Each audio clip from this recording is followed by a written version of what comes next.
तो जैसा कि हम लोगों ने आपसे प्रॉमिस किया था कि 1 मार्च से हम लोग 12th का फुल एनसीईआरटी कोर्स को लॉन्च करने वाले हैं। तो एज यूजुअल हम लोग चीज़ों को स्टेप बाय स्टेप करते रहेंगे अपने अनेक क्लासेस चैनल पर। आज से हम लोग 12th क्लास के मैथमेटिक्स की हम लोग शुरुआत करेंगे। इसमें हम chapter wise detail board exam के पर्पज से फुल एनसीईआरटी कवर कर लेंगे।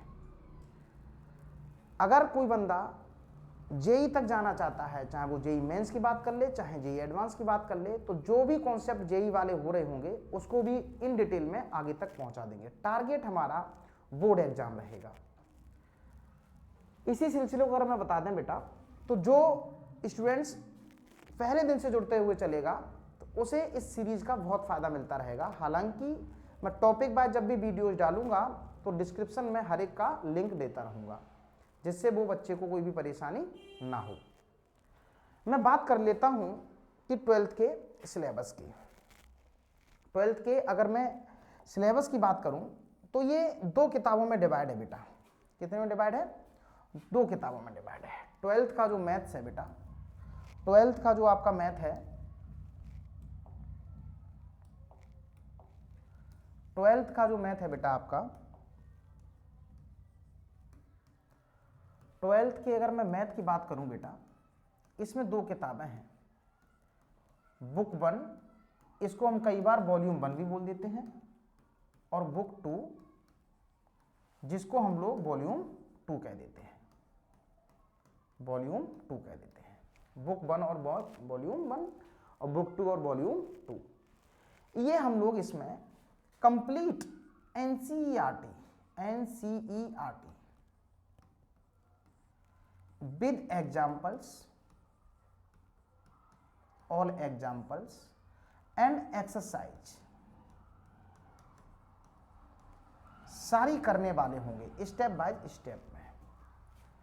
और अगर मैं बात करूं चैप्टर्स की, तो बेसिकली अगर मैं इसमें बात करूं तो इसमें 13-14 चैप्टर हैं बेटा पूरे मैथ में। वॉल्यूम 1 को मिला करके और वॉल्यूम 2 को मिला करके 13-14 चैप्टर हैं। बहुत टफ नहीं है।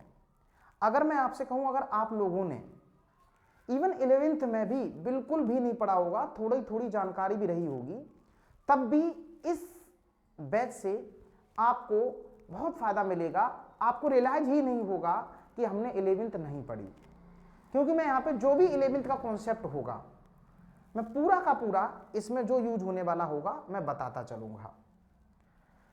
मैं आगे बढ़ाता हूं सिलसिले को, तो आपको पता चलेगा जो 12th में पहला चैप्टर है, पहला चैप्टर आपका 12th में जो है आपका चैप्टर नंबर 1। चैप्टर नंबर 1 आपका जो है नाम है बेटा relation and functions. Relation and functions. अगर मैं इस चैप्टर की बात करूं तो ये तो बाद में करेंगे ही करेंगे। आपको क्या लगा, रिलेशन क्या केवल हम आप आपस में ही देखते हैं? फंक्शन में भी है। तो हम देखेंगे कब कैसे रिलेशन बनेंगे और कैसे फिर वो रिलेशन फंक्शन करेंगे, इसके बारे में हम लोग बात कर लेंगे। ठीक है।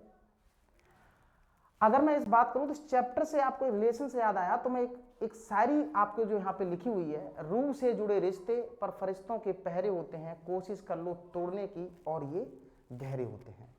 मतलब क्या है? मतलब ये है कि रिलेशन अगर आप सही मेंटेन कर रहे हैं, चाहे वो अपना स्टडी से रिलेटेड हो, चाहे कोई अपना अदर भी हो, तो चाहे जितनी भी कोई कोशिश करेगा तोड़ने की, तो वो और भी ज़्यादा गहरे होते जाएंगे। सही है। तो क्यों ना इधर उधर कोशिश करें, बात कर लेते हैं टू द पॉइंट। अपने इनके साथ रिलेशन बढ़िया समझना है, इनके साथ रिलेशन को बहुत अच्छे समझना है। इसमें हम लोग आज बात करेंगे किसकी? केवल और केवल रिलेशंस की। किसकी बात करेंगे? रिलेशंस की। आज हम लोग पहले रिलेशन मेंटेन करते हैं। ठीक है। नाम इसका जो मैंने रखा है बेटा, इस सीरीज का नाम जो रखा है बिंदास सीरीज। नाम में भी बहुत कुछ सोचना पड़ता है। बिंदास का मतलब है पढ़ते समय तुम्हें एंजॉय की भी तो फीलिंग होनी चाहिए। अगर एंजॉय नहीं आया तो कोई पढ़ाई का मजा नहीं है। प्रैक्टिकल भी चीज़ों को सोचते हुए चलेंगे तो पूरी की पूरी सीरीज हमारी एनसीईआरटी पे फोकस रहेगा, टारगेट बोर्ड एग्जाम रहेगा। बोर्ड एग्जाम हमारा कौन सा वाला रहेगा बेटा? 24-25 2024-2025 वाला। हमने आज से इसका बिगुल बजा दिया है और ये एंड तक चलता रहेगा। अगर मैं बात करूं बेटा इसके सिलेबस की, और सिलेबस में भी अगर मैं बात करूं रिलेशन एंड फंक्शन की, रिलेशन एंड फंक्शन की, आपको मैं बताऊं रिलेशन एंड फंक्शन एक बुक है जिसका नाम है कैलकुलस। अपने आप में कैलकुलस एक बहुत बड़ी रिसर्च है, उसमें से हमें थोड़ा सा पार्ट देखने को मिलता है। कैलकुलस की अगर मैं बात करूं, कैलकुलस की अगर मैं बात करूं तो बेटा कैलकुलस आपके दो पार्ट में डिवाइड है। कितने पार्ट में डिवाइड है बेटा? दो पार्ट में है। एक पार्ट है आपका डिफरेंशियल कैलकुलस। क्या नाम है बेटा आपका? Differential calculus. और दूसरा नाम क्या है बेटा बताओ? Integral calculus. Integral calculus. Integral calculus जो आपको मिलेगी वॉल्यूम 2 में मिलेगी देखने को, बुक वॉल्यूम 2 में। यहां पर आपको मिलेगी वॉल्यूम 1 में। वॉल्यूम 1 में बात करेंगे। ये बुक हमारी वॉल्यूम 1 है। और वॉल्यूम 1 में भी जब आपका ये चैप्टर रिलेशन फंक्शन आया था तो सबसे पहले मुझे इस कैलकुलस के पार्ट में, इसमें कई चीजें हैं, उसमें सबसे पहला टॉपिक आता है। जब भी आप कैलकुलस की बात करोगे तो शुरुआत ही रिलेशन से होती है। कहां से होती है बेटा? रिलेशन से शुरुआत होती है। तो चीजों को समझने की कोशिश करेंगे। कैलकुलस की अगर मैं बात करने लग जाऊं तो कई मैथमेटिशियन या कई लोगों का मानना है कि ये न्यूटन ने बनाई, और कई लोग कहते हैं कि इसको लेबनीज ने बनाया। ये उनका रिसर्च रहा, हम लोगों को तो क्या है, पढ़ना है। कोई कहता है कि लेबनीज की कॉपी कर ली किसने? न्यूटन ने। और कोई कहता है न्यूटन की कॉपी कर ली किसने? लेबनीज ने। अरे जिसने भी कर ली हो, हम लोग तो पढ़ने वाले हैं। बेसिकली हुआ ये था, अगर मैं मैथ्स की बात कर लूं, हमारे एंसेस्टर जो थे, कैसे, कौन से बेटा? हमारे पूर्वज जो रहे थे, चाहे हम भारत की बात कर लें, इंडिया की बात कर लें, हमारे इंडिया के मैथमेटिशियंस का भी बहुत ज़्यादा रोल रहा है। लेकिन समस्या ये है कि हम लोग क्रेडिट नहीं ले पाते। क्रेडिट कोई और ही ले लेता है, कोई बात नहीं। तो चीज़ों को समझते हैं। मैथ्स की बात करें तो एंसेस्टर जो लोग थे वो कहते थे कि अगर आपने नंबर्स जान लिए, नंबर जान लिया, और दूसरा नंबर्स के बारे में जानकारी कर ली, और इसने आपने बोला कि अलजेब्रा जान लिया, तो आपका अलजेब्रा अगर आपने जान लिया तो आपने पूरी तरह से मैथ्स पढ़ लिया। पहले ऐसा मानना था, लेकिन नहीं, फिर आई 2-3 और लोग, उन्होंने कहा ऐसी बात कतई नहीं है। उन्होंने कहा कि देखिए, आप केवल इस बात को नहीं कह सकते, आपको एक बात और समझनी पड़ेगी। क्या? कि आपको नंबर के साथ साथ वर्ड्स भी समझने पड़ेंगे। शब्दों का तो पूरा खेल ही है, शब्दों का तो पूरा खेल ही है। मैं आपसे कहूं रुको मत चले जाओ, रुको मत चले जाओ, इसका दो मीनिंग है। मैं ये कहना चाहता हूं, रुके मत चले जाओ का मतलब ये है कि रुके मत, जो आप अपना काम करना चाह रहे हो उसमें लगे रहिएगा। और दूसरा, अगर निगेटिव पर्सन हुआ तो वो सोचेगा ये कह रहा है रुको मत भाग जाओ। सही है? तो चीज़ों को आपको देखना पड़ेगा करना कैसे है। वर्ड्स की जानकारी होनी चाहिए और आपके पास फिगर की जानकारी होनी चाहिए। किसकी जानकारी होनी चाहिए? डायग्राम्स की जानकारी हो जाएगी तो आप कहेंगे कि हमारा पूरी तरह से मैथ्स कंप्लीट हो जाएगा। बहुत बढ़िया। तो हम लोग डिफरेंशियल कैलकुलस को स्टार्ट करने से पहले इसकी जो जनरेशन है, जो जनरेट ओरिजिन है, मैं वहां पे पहुंचता हूं, रिलेशन की तरफ पहुंचता हूं। किसकी तरफ पहुंचता हूं? इसमें से मैं कौन सा पार्ट उठाने वाला हूं बेटा? रिलेशन। आज का टॉपिक हमारा कौन सा रहेगा? रिलेशन। आपने 12th में क्या पढ़ा क्या नहीं पढ़ा कोई माने नहीं, आपको कतई घबराने की जरूरत नहीं है। मैं सारी बातों को डिटेल में करने वाला हूँ। रिलेशन को समझने से पहले आपको मैं एक बात कहना चाहता हूं, ऑर्डर्ड पेयर। क्या बोला बेटा? ऑर्डर्ड पेयर को आपको समझना पड़ेगा। ऑर्डर्ड पेयर क्या है? क्या है बेटा? ऑर्डर्ड पेयर क्या है? मैं आपसे क्वेश्चन के थ्रू पूछना चाहता हूं। मैंने कहा find zeros of find zeros of the polynomial, find zeros of the polynomial x square plus 5x plus 6। तो सर आप कहेंगे कि सर इसका दो जीरो हैं, एक तो -2 है और एक आपका -3 है। बोलो सही है? एक इसका जीरो कौन है? -2 है और एक आपका जीरो कौन है? -3 है। तो मैं कतई रियलाइज नहीं होगा कि तुमने 11th नहीं पढ़ी, लेकिन हाँ कुछ एक जो कॉन्सेप्ट लगेंगे वो हम इसमें यूज करते रहेंगे। तो मैं इस x की वैल्यू को ऐसे बोल दें -2, -3, या फिर x की वैल्यू को -3, -2 बोल दें, कोई फर्क नहीं पड़ता, कोई फर्क नहीं पड़ता। ये दोनों बातें कैसी हैं? सेम। इसमें ऑर्डर मैटर नहीं कर रहा, इसमें ऑर्डर मैटर नहीं करता। लेकिन अगर मैं आपसे कह दूं कि बेटा -2 और -3 को एंड -3, -2 को कार्टेशियन प्लेन पर रिप्रेजेंट कर दीजिए, कार्टेशियन प्लेन पर रिप्रेजेंट कर दीजिए। किस पे रिप्रेजेंट कर दीजिए? कार्टेशियन प्लेन पर। तो आप पाएंगे ये दोनों बातें बिल्कुल ही अलग अलग हैं। अरे बोलो हाँ या ना? x dash by by dash.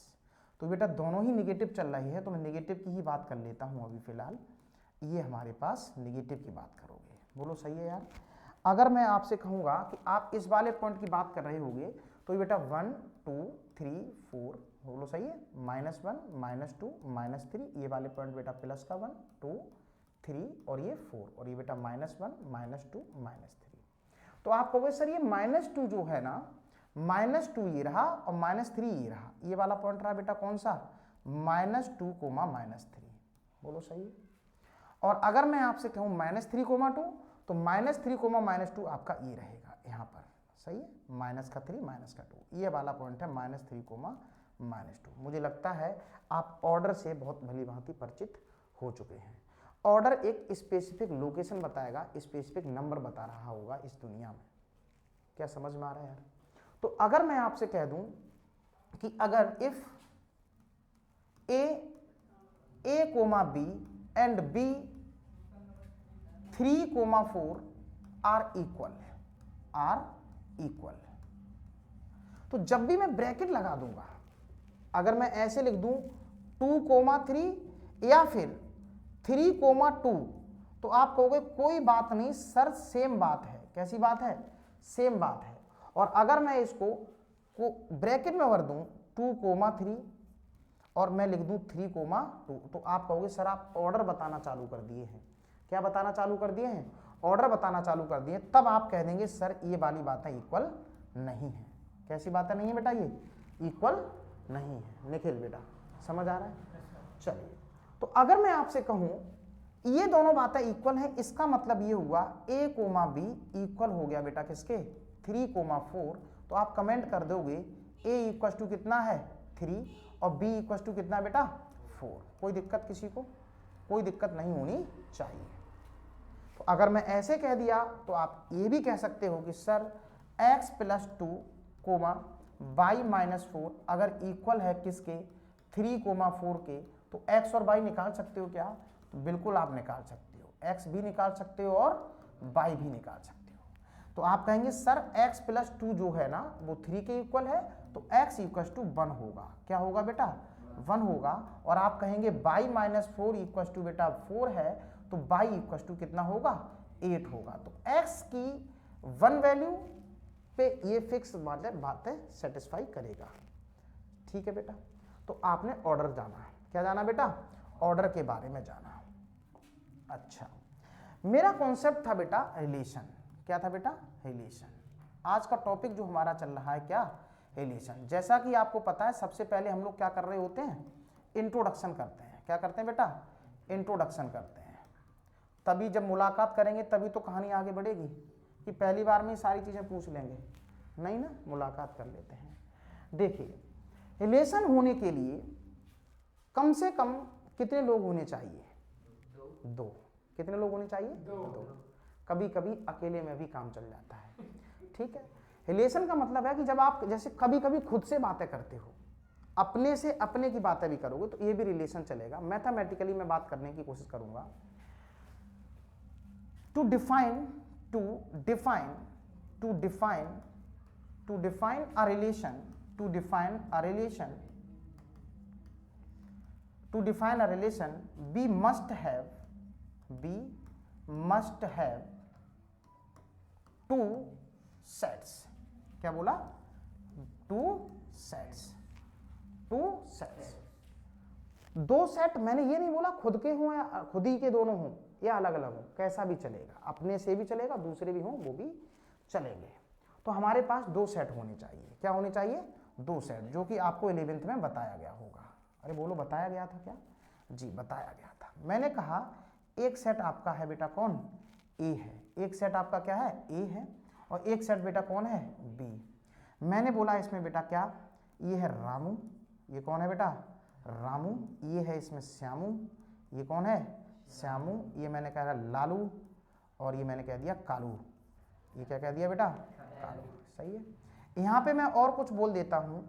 मैंने बोला मैना, किसी का नाम नहीं होगा तो होगा। मैंने यहाँ पे कह दिया सुनैना, और मैंने कह दिया बेटा क्या? लाली, और मतवाली, और बेटा मतवाली। एक और लिख देते हैं, घरवाली लिख दें ना? लिख दो, चलो कोई बात नहीं। इस कुछ और है, गुड्डू लिख देता हूँ, गुड्डू लिख देता हूँ, गुड्डी लिख देता हूँ बेटा, गुड्डी लिख देता हूँ, नहीं गुड्डू लिख देता हूँ। जरूरी थोड़ी है बेटा कि कोई दिक्कत नहीं है। एक सेट ए है, एक सेट बी है। एक सेट ए है, एक सेट बी है। तो ए सेट के एलिमेंट्स का रिलेशन बी सेट के एलिमेंट से कितनी तरीके से आप रिलेट कर सकते हो, उनको हम बोलेंगे ऑर्डर्ड पेयर। क्या बोलेंगे? Ordered pair. यानी रामू हो सकता है सुनैना से रिलेटेड हो, श्यामू इससे हो, लालू इससे हो जाए, कालू इससे हो जाए, और श्यामू हो जाए गुड्डू से। कोई दिक्कत वाली बात नहीं है। तो रिलेशन बेटा ए टू बी भी डिफाइन हो सकता है और बी टू ए भी डिफाइन हो सकता है। अरे बोलो सही है यार। ए टू बी में डिफाइन हो सकता है और बी टू ए में डिफाइन हो। जब ए टू बी डिफाइन होगा तो मैं एरो इस तरह से करूंगा, और बी टू ए डिफाइन होगा तो मैं एरो इस तरह से लगाऊंगा। किसी भी रिलेशन को बताने के लिए मैं कैपिटल अल्फाबेट का यूज करूंगा, इंग्लिश वाले, इन जनरल। बाकी आप कुछ भी लगा दो, कोई दिक्कत बात नहीं है। तो मैंने कहा ए और बी में दो सेट हैं, ए और बी में इनके एलिमेंट्स का आपस में कुछ स्पेसिफिक रिलेशन रहा है, वो है आर रिलेशन है। क्या नाम है इसका? आर। तो इसको डिनोट कैसे करेंगे? Relation R such that it is defined from set A to B. इसको ऐसे लिखेंगे। जो मैं रिलेशन बताने जा रहा हूं, दो सेट है बेटा, किन किन के बीच में? ए और बी के। ए के एलिमेंट्स के रिलेशन बी के एलिमेंट्स, ए के एलिमेंट्स का रिलेशन बी के एलिमेंट के साथ हो रहा है। तो मैं इसको कैसे लिखूंगा? वो रिलेशन का नाम मैंने दे दिया आर, आप इसको कोई और भी नाम दे सकते हैं। तो मैं इसको बोलूंगा कैसे? Relation R such that it is defined from A to B. Clear है बेटा? अच्छा, एक सिंबल यहां पे आया, ये वाला, ये आ जाए या फिर ये आ जाए, तो इनका बेटा जो मीनिंग होता है मैथमेटिकली, इसका मीनिंग अपन बात करेंगे किसकी? सच दैट की। किसकी बात करेंगे बेटा? सच दैट की बात कर रहे होंगे। कोई दिक्कत है क्या? तो अगर मैं ये जो रिलेशन लिखेंगे, तो जो रिलेशन आपने ये लिखा, तो रिलेशन आर जो है इसको मैंने लिखना चालू करा। रामू सुनैना से है। किससे है बेटा रिलेटेड? रामू सुनैना से है, रामू सुनैना से है, कोई दिक्कत नहीं। एक ऑर्डर पेयर हो गया। दूसरा मैं आपसे कहूं, दूसरा श्यामू मैना से भी है, श्यामू मैना से भी। तो ऑर्डर पेयर चल रहा है यार। श्यामू किससे है बेटा? मैना से है। एक ऑर्डर पेयर बना। दूसरा बेटा श्यामू गुड्डू से भी है, श्यामू गुड्डू से भी है, श्यामू गुड्डू से भी है। अगला देखेंगे तो लालू लाली से है, लालू का रिलेशन लाली से है, लालू का रिलेशन लाली से किसी भी स्पेसिफिक रिलेशन जुड़े होंगे। ऐसे मैं कालू की बात करूं तो कालू किससे है? सुनैना से है। घबरा मत जाना बेटा, कालू किससे है? सुनैना से है। यहाँ पढ़ाई की बात चल रही है, ठीक है। ठीक है, तो जो मैंने ये सारे कितने पॉसिबल पेयर ऑर्डर पेयर हम बना सकते हैं सेट ए के एलिमेंट से सेट बी के एलिमेंट से कितने ऑर्डर्ड पेयर हमारे पास बन सकते हैं, यही हमारी कौन है, रिलेशन है। क्या है बेटा, रिलेशन है। तो ये जो है रिलेशन को रिप्रेजेंट करने के लिए 3 तरीके हैं। क्या बोला, रिलेशन को रिप्रेजेंट करने के लिए कितने तरीके हैं, रिप्रेजेंटेशन ऑफ रिलेशन,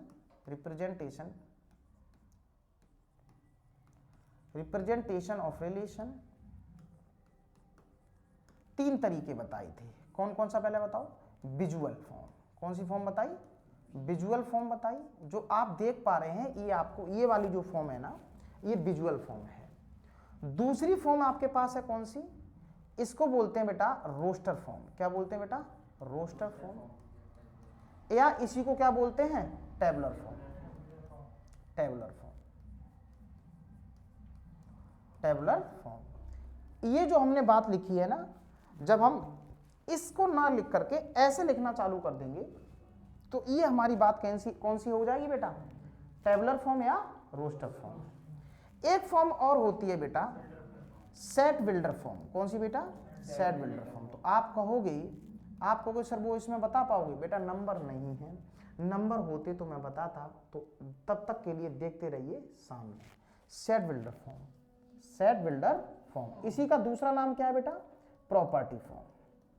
दूसरा नाम है इसका क्या, प्रॉपर्टी फॉर्म। ये हमारे इतने तरीके रहेंगे, प्रॉपर्टी फॉर्म। सही चल रहा है हिसाब किताब, बहुत बढ़िया।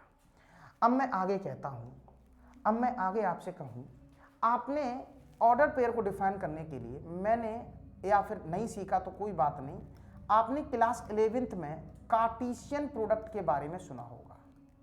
कार्टेशियन प्रोडक्ट के बारे में सुना होगा। अरे बोलो सही है या नहीं, अरे कार्टेशियन प्रोडक्ट के बारे में सुना था। मैं कहता हूं कि अगर ए कोई सेट है, मैंने कहा ए बी और सी, और एक हमारे पास सेट है बी, इसको मैंने बोल दिया बेटा omega and phi, omega and phi. मैं आपसे कहता हूं ए कार्टेशियन प्रोडक्ट बी बता दीजिए, ए कार्टेशियन प्रोडक्ट बी बता दीजिए। बेसिकली इसका मीनिंग क्या है, इसका मीनिंग है प्रोडक्ट का, ए कार्टेशियन प्रोडक्ट बी का मीनिंग क्या है कि ए के एलिमेंट का, ए के एलिमेंट्स का बी के एलिमेंट के साथ जितने भी पॉसिबल ऑर्डर पेयर बन सकते हैं वो बना दीजिए, जितने भी पॉसिबल ऑर्डर पेयर बन सकते हैं वो बना दीजिए। तो जैसे अगर मैं इसकी विजुअल फॉर्म बताऊं, अगर मैं आपको इसकी विजुअल फॉर्म बताऊं तो ये बेटा कौन है, ए, और ये सेट मैंने बोल दिया क्या, बी। सही है बेटा। तो अगर मैं आपसे कहूं यहां पे कौन है, ए बी और सी, और अगर मैं आगे बात करूं तो इसके एलिमेंट कौन है बेटा, इसके एलिमेंट है बेटा ओमेगा एंड फाई। तो ए का रिलेशन हो सकता, मैं रिलेशन जो डिफाइन कार्टेशियन प्रोडक्ट कर रहा हूं ए टू बी में, ए एंड बी का कार्टेशियन प्रोडक्ट कर रहा हूं, तो ए का रिलेशन ओमेगा के साथ हो सकता है, ए का रिलेशन फाई के साथ हो सकता है, बी का ओमेगा के साथ हो सकता है, बी का फाई के साथ हो सकता है, सी का ओमेगा के साथ हो सकता है, सी का फाई के साथ। यही सारे पॉसिबल ऑर्डर पेयर बन सकते हैं। तो मैं आप कहोगे sir A Cartesian product is a set of all possible order pair of elements A of element B. तो बेटा इसका आप कहोगे सर ये बन गया ए कोमा ओमेगा, एक ऑर्डर पेयर। दूसरा बोलो ए कोमा फाई, तीसरा आपके पास बी कोमा ओमेगा बनेगा, तीसरा बोलो बी कोमा फाई बनेगा, फिर आपके पास बनेगा सी कोमा ओमेगा बनेगा, और आपके पास क्या बनेगा, सी कोमा फाई। सारे बन गए क्या, सारे बन गए क्या, सही है। ठीक है। अगर मैं आपसे पूछूं, ये आपने क्या निकाल दिया, ए कार्टेशियन प्रोडक्ट ऑफ बी। अगर मैं आपसे पूछूं बी कार्टेशियन प्रोडक्ट ऑफ ए बताओ, तो आप कहोगे सर बात पूरी पलट गई है, बात पूरी पलट गई है। अभी जो आपने किया है ए टू बी किया है, अब किसकी बात करोगे, बी टू ए, तो उल्टा हो जाएगा पूरी बात। अरे बोलो ना, उल्टी बात हो जाएगी। ठीक है, तो अगर आप इसकी उल्टी बात कहना चाहते हो तो आपके पास क्या होगा, ये होगा ओमेगा कोमा ए, बोलो बेटा, ये होगा फाई कोमा ए, ये होगा बी को, सॉरी, ये आपके पास होगा ओमेगा कोमा बी, बोलो बेटा, ये होगा फाई कोमा बी, और आपसे कहूँगा ओमेगा कोमा सी, फिर आप ये कहेंगे सर कि फाई कोमा सी, यही सारे बनेंगे। ये एक सेट बन गया यार। तो अगर आप यहाँ से देख पा रहे होंगे तो आपने कहा कि सर इन जनरल किसी के स्पेसिफिक केस में अगर ये दोनों इक्वल हो जाए तो बात अलग है, तो ये दोनों इक्वल हो जाए वो बात अलग है। बट आप ये कहेंगे A Cartesian product B is not equal to B Cartesian product of A. पहली बात, ये बात आपको याद रखनी पड़ेगी, ये बात आपकी प्रॉपर्टी नंबर 1 कहती है। सही है यार? अरे बोलो यार। लेकिन अगर मैं आपसे पूछूं कि मुझे एक बात बता दीजिए, number of elements in A Cartesian product B, तो आप कहोगे सर 1 2 3 4 5 6, कितने हैं बेटा? 6। और मैं अगर यहां से पूछ लूं कि number of element in B Cartesian product of A, तो आप फिर से कहोगे 6। ओ तेरी की, ये तो जादू हो गया। ये जादू ये हुआ कि यार A Cartesian product B is not equal to B Cartesian product of A, but अगर नंबर ऑफ एलिमेंट की बात करोगे तो वो कैसे हैं? इक्वल है। तो प्रॉपर्टी आपकी 2 कहती है, प्रॉपर्टी आपकी 2 क्या कहती है? प्रॉपर्टी नंबर 2 आपकी कहती है if number of element in set A equal to n, number of element in set B equal to m, then तो आपका रिजल्ट क्या बन गया बेटा? Number of element in A Cartesian product B equal होगा number of element in B Cartesian product of A equal to कितना होगा? nm होगा। क्या मेरी बात इतनी समझ में आई? बहुत बढ़िया, इतनी बात आपको समझ में आई क्या? सही है। कार्टेशियन प्रोडक्ट का मीनिंग क्या है? कार्टेशियन प्रोडक्ट का मीनिंग क्या हुआ बेटा? कि जितने पॉसिबल ऑर्डर पेयर बना सकते हो वही। मैंने आपको रिलेशन के बारे में बहुत कुछ बता दिया है। अगर आपको 12th क्लास का रिलेशन समझना है तो आपको 2 बातें समझनी पड़ेगी। देखिए 12th क्लास के सिलेबस में बेसिकली है क्या, आपने 11th क्लास में ये सीखा था कि रिलेशन होता क्या है। 11th क्लास में क्या सीखा था बेटा? रिलेशन होता क्या है। और रिलेशन जब आप सीख रहे थे तो आपको 3 बातें बताई गई। क्या बताएंगी बेटा? डोमेन, बोलो बेटा, डोमेन रेंज के बारे में बताया गया, और कोडोमेन। किसके बारे में बताया गया? कोडोमेन के बारे में बताया गया। जब आप 12th में बात करोगे तो ये तो होगा ही होगा, तो यहाँ पे आप करोगे टाइप्स ऑफ रिलेशन की बात। किसकी करोगे? 12th में क्या है बेटा? टाइप्स ऑफ रिलेशन है, टाइप्स ऑफ रिलेशन है। तो मैं एक बार आपको पता लग गया होगा मेरा तरीका क्या रहेगा, अब मैं क्या बताने वाला हूँ। रिलेशन को तो मैं डिफाइन करने जा रहा ही हूँ, उसके बाद मैं हल्की सी 3-4 स्टेप में 4-5 मिनट में आपको रिलेशन के डोमेन, रेंज और कोडोमेन के बारे में भी बता दूंगा, और तुरंत हम कहाँ मूव कर जाएंगे? टाइप्स ऑफ रिलेशन की तरफ 12th हमारा स्टार्ट हो जाएगा। क्लियर है बेटा? अरे बोलो ना। तो मैं आपसे कह रहा हूँ रिलेशन, क्या बोला? रिलेशन। रिलेशन अगर आप देखेंगे, अभी आपने देखा कि जब आप, अगर आप पिछली वाली स्लाइड की बात करें तो यार, और इससे भी पिछली वाली अगर स्लाइड की बात करें तो आप देख पा रहे हो कि ये सारे ऑर्डर्ड पेयर हैं। रामू, सुनैना, श्यामू, मैना, लालू, लाली, श्यामू, गुड्डू और कालू, सुनैना। ठीक, तो ये सब ऑर्डर्ड पेयर थे, ऑर्डर्ड पेयर थे। आपने यहां देखा कि यहां पे एक कुछ मतवाली छूट गई है। मतवाली का किसी से कोई रिलेशन नहीं है, ऑर्डर पेयर नहीं है। सही है यार? नहीं तो कितने पॉसिबल, ये हमने क्या बताया था? रिलेशन बताया था। क्या बताया था? रिलेशन। लेकिन जब आपने कार्टेशियन प्रोडक्ट किया, क्या किया बेटा? कार्टेशियन प्रोडक्ट किया, तो देख रहे होगे यहाँ पे कोई भी एलिमेंट नहीं छूट रहा। कोई एलिमेंट छूट रहा है? नहीं। तो आपने सारे ऑर्डर पेयर लिख दिए। क्या लिख दिए? सारे ऑर्डर पेयर लिख दिए। तो क्या बात समझ में आ रही है? मेरी बात को समझना मैं क्या कह रहा हूं कि रिलेशन में कोई पार्टिकुलर ऑर्डर पेयर छूटा जा सकता है, छोड़ा जा सकता है, लेकिन कार्टेशियन प्रोडक्ट में कोई भी छूटेगा नहीं। जितने भी पॉसिबल ऑर्डर पेयर आप बना सकते हैं बनाएंगे। सही, वो सेट हमारा क्या कहलाएगा? Cartesian product. तो रिलेशन की डेफिनेशन क्या निकल के आई? रिलेशन की बेटा जो डेफिनेशन निकल के आई है वो क्या निकल के आई बेटा? For set A and B, for set A and B, relation R is defined from A to B, relation को लिखने का तरीका ये होगा A to B is nothing but क्या होता है बेटा, ये रिलेशन आर जनरल है, कोई भी रिलेशन हो सकता है, नथिंग बट होता क्या है, subset of A Cartesian product B. ओ हो, ये बात है, कोई भी सबसेट उठा लो तो उसको हम ए कार्टेशियन प्रोडक्ट बी का सबसेट तो कहेंगे, लेकिन वो क्या होगा, बेसिकली रिलेशन होगा। क्या होगा बेटा, रिलेशन होगा। समझ में आ रहा है बेटा? ठीक है, एग्जाम्पल के थ्रू समझते हैं। क्या समझते हैं बेटा, एग्जाम्पल के थ्रू समझते हैं। जैसे मैंने एक छोटा सा सेट लिया, मैंने लिख दिया 1 2 और 3, सही है बेटा। मैंने एक दूसरा सेट लिख दिया B, और यहां पे मैंने लिख दिया बेटा L और M। क्या लिख दिया बेटा, L और M।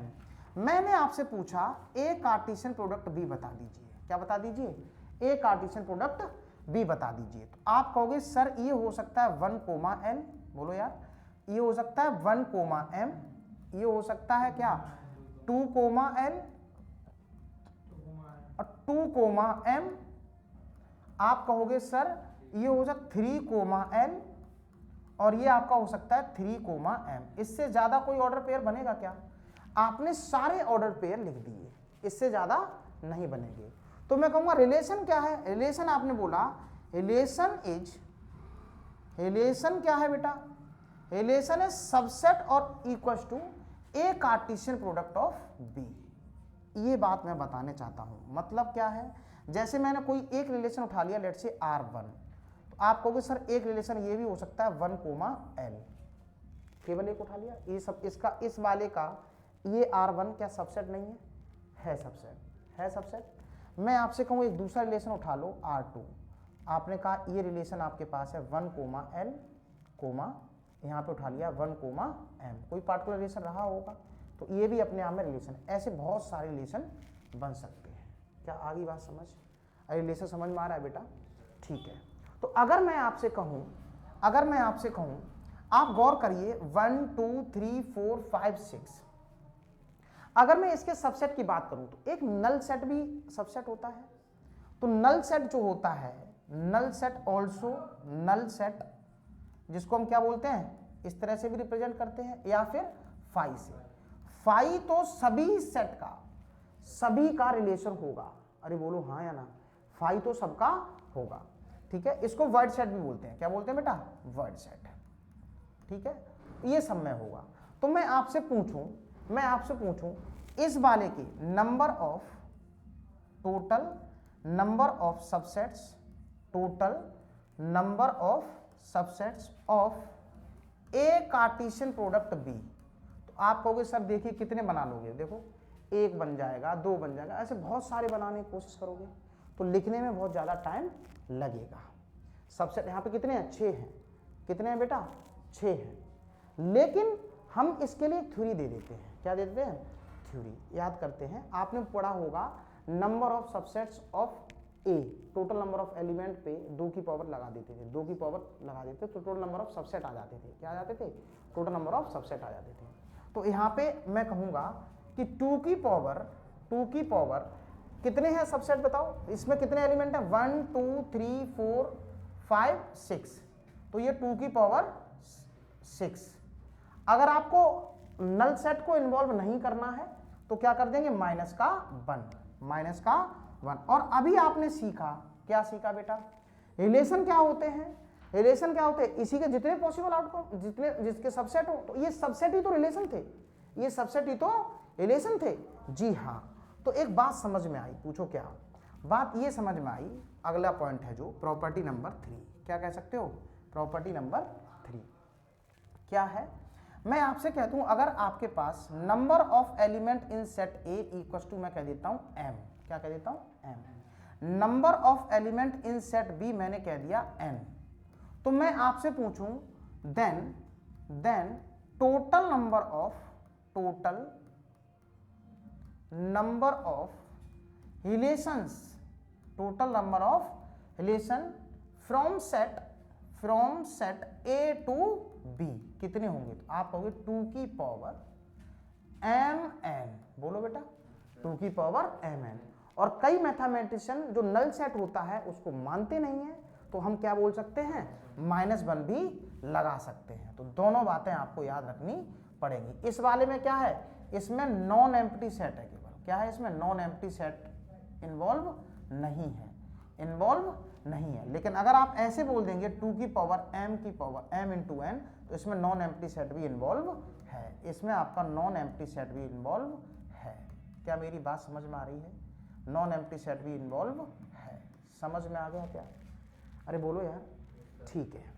अगर आपको इतनी बात समझ में आती है तो इतने सारे रिलेशन बन सकते हैं। मैं आपसे पूछूं कि अगर नंबर ऑफ एलिमेंट आपके ए में है, मान के चलो 2, number of element in B में है कितने हैं बेटा, 3, तो बेटा कितने रिलेशन बन जाएंगे इसके, 2 की पावर 6।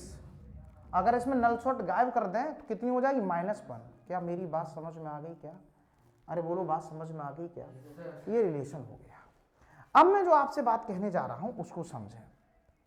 मेरा टारगेट क्या था, जब आप 11th की बात करते हो तो 11th में आपको ये बताना है, क्या बताना है बेटा, अगर मैं रिलेशन की बात करता हूं तो रिलेशन में 3 बातें आपको सीखनी थी बेटा। क्या, डोमेन सीखना था, क्या बोला था, डोमेन सीखना था, रेंज सीखना था, और आपको कोडोमेन सीखना है। मैं जल्दी से ये बात को और बता देता हूं, फिर आपका 12th हो जाएगा स्टार्ट पूरी तरह से, ठीक है। डोमेन की अगर मैं बात करूं, मैंने थोड़ी देर के लिए बोला, बहुत ध्यान सुनना, एक सेट है आपके पास ए, क्या है बेटा, ए बी सी, ज्यादा नहीं लेंगे। एक सेट है आपके पास कौन सा बेटा, बी, एक सेट है आपके पास बी, इसको मैंने बोल दिया लेट से पी क्यू आर एस, ठीक। मेरा जो रिलेशन डिफाइन है ए टू बी, इसका नाम मैंने बोल दिया क्या, आर, क्या नाम बोल दिया बेटा, आर बोल दिया, सही है। इनमें किसी भी तरह से जो रिलेशन है वो ऐसा है कुछ, मैं ऐसा कहने चाहता हूं, दिस का दिस से, इसका इससे भी डिफाइन कर दो, इसका इससे भी डिफाइन कर दो, ठीक है, छोड़ भी सकते थे अपन। लेकिन ये जो समझ में आ रहा है ना, ये डी क्यू और आर, ये बेटा इमेजेज हैं, क्या है बेटा, इमेजेज। ये किसकी इमेजेज हैं अभी बताते हैं। ये कौन है बेटा, इमेजेज। ये किसकी इमेजेज है बेटा, ए बी और सी की, किसकी इमेजेज है, ए बी और सी की। तो इसको बोलेंगे प्री इमेज, याद आ रहा है कुछ तुम्हें, प्री इमेजेस, क्या बोलेंगे बेटा, प्री इमेजेस। तो अब बहुत ध्यान से सुन लेना, मैं आपसे पूछूं इमेज ऑफ ए, क्या कहोगे, इमेज ऑफ ए, आप सॉरी हाँ, इमेज ऑफ ए, तो आपकी इमेज कौन सी है बेटा, क्यू है या फिर आर है, सही है बेटा, क्यू और आर। अब मैं पूछूं क्यू और आर की प्री इमेज, तो आप कहोगे ए। मुझे लगता है आपको ये बात समझ में आ गई। तो अगर मैंने डोमेन बतानी है, क्या बतानी है, डोमेन ऑफ रिलेशन, क्या बताना है बेटा, डोमेन ऑफ रिलेशन बताना है, तो आप कहोगे ऑल, या फिर एक काम करो, set of pre images, set of pre images, क्या होगा, डोमेन ऑफ द रिलेशन होगा, क्या होगा, डोमेन ऑफ द रिलेशन होगा। और इसको रिप्रेजेंट करेंगे बेटा डोमेन ऑफ रिलेशन आर से। तो मैं आपसे बोलूं इस वाले रिलेशन की डोमेन बता दीजिए, तो आप कहोगे ए बी सी, क्या मेरी बात समझ में आ गई। अब मैं आपसे बताने जाता हूं रेंज ऑफ रिलेशन, क्या बताने जाता हूं, रेंज ऑफ रिलेशन। तो आप कहोगे बहुत सिंपल बातों में, सेट ऑफ इमेजेस, क्या बोलेंगे, सेट ऑफ इमेजेस। तो जो आपसे पास होगी तो उसको क्या बोल देंगे बेटा अपन, क्या बोल देंगे बेटा बताओ, रेंज बोल देंगे। तो रेंज ऑफ रिलेशन जो डिनोट करेंगे ऐसे करके देखेंगे, रेंज ऑफ रिलेशन आर, तो इसको बोलो सेट ऑफ रेंज, बताओ पी क्यू आर, लेकिन एस गलती से भी शामिल नहीं करेंगे। मैंने ये बोला बेटा इमेजेस का सेट, तो ये है ही नहीं, तो इस वाले रिलेशन आर की जो रेंज है वो कौन सा है, ये वाली सेट है। क्या मेरी बात समझ में आ रही है। लास्ट पॉइंट बचता है आपका बेटा कौन सा, codomain of relation, codomain of relation. को डोमेन ऑफ रिलेशन की अगर मैं बात करूंगा तो बेटा इसको रिप्रेजेंट करेंगे को डोमेन ऑफ आर, इस तरह से रिप्रेजेंट करेंगे। और इसमें बोले कंप्लीट सेट बी, क्या बोला, कंप्लीट सेट बी, जिसमें आप रिलेशन कर रहे हो, जिसमें आपका रिलेशन डिफाइन है, वो होगा क्या, कोडोमेन ऑफ द रिलेशन। तो इस रिलेशन आर के लिए कोडोमेन क्या है, तो आप कहोगे सर इस रिलेशन आर के लिए कंप्लीट सेट बी कौन सा है, P Q R S, P Q R S. क्या मेरी बात समझ में आई? तो एक फीचर समझ में आया कि क्या, कि जो डोमेन होती है, डोमेन ऑफ रिलेशन होती है, कई बार इक्वल भी हो सकती है, सबसेट भी हो सकती है। तो डोमेन ऑफ रिलेशन हमारे पास सबसेट या इक्वल ऑफ किसके होती है, को डोमेन ऑफ रिलेशन। क्या इतनी बात आपको समझ में आई? बहुत अच्छे से समझ में आई। तो मैंने देखा, आपने देखा कि मैंने विद इन टाइम पूरा 11th का कॉन्सेप्ट क्लियर कर दिया है। कल जब हम लोग मिलेंगे, कल जब हम लोग मिलने वाले होंगे तो बेटा अपन क्या करने वाले होंगे बताओ, अपन करेंगे टाइप्स ऑफ रिलेशन की बात। किसकी बात करेंगे अपन? टाइप्स ऑफ रिलेशन की बात करेंगे। टाइप्स ऑफ रिलेशन मैंने 11th पूरा कवर किया हुआ है आज की वीडियो में, तो इसके घबराने की जरूरत नहीं है। बहुत अच्छे से तुम्हें समझ में आया होगा कि क्या हमारे पास चीजें रहती हैं। तब तक के लिए bye bye, take care, see you. मिलते हैं फिर न्यू एनर्जी न्यू यूज के साथ। बाय।